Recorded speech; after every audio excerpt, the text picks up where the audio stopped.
Election అప్పుడు మా యొక్క ఇప్పుడు మాజీ ఎమ్మెల్యే తమ్ముడు నన్ను అనరాని మాటలు మాట్లాడాడు అధ్యక్ష. పోలీస్ స్టేషన్లో నాకు పెద్దలు, మా కడపలో ఉన్న కాన్స్టిట్యున్సీలో ఉన్న పెద్దలు, నేను కూడా మీ అందరికీ తెలుసు, నేను కూడా నా జోలికి వస్తే నేను కూడా గమ్మునున్నాను. నేను కూడా ఇదే ఇట్లాంటి సభలోనే నిలబడేసి రేపు గెలుస్తాను, గెలిచినాక నిన్ను రోడ్డు మీద తిప్పకపోతే నా పేరు మాధవి అని తిప్పి రాయించుకుంటానని చెప్పి ఒక సభలో చెప్పాను అధ్యక్ష.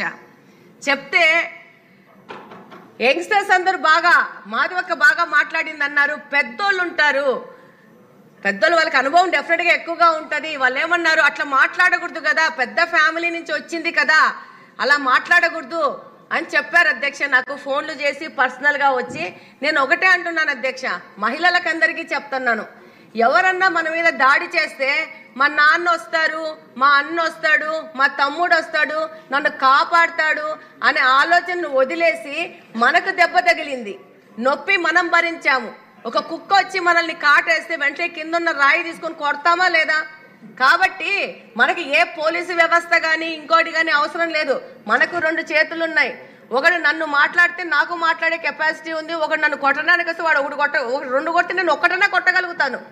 కాబట్టి పెద్దవాళ్ళు కూడా మాకు చెప్పాల్సిన వాళ్ళు ఇప్పుడు మొత్తము సమాజం మారిపోయింది అధ్యక్ష. చాలా ఛాలెంజెస్ పెరిగినాయి ఆడవాళ్ళకు కూడా.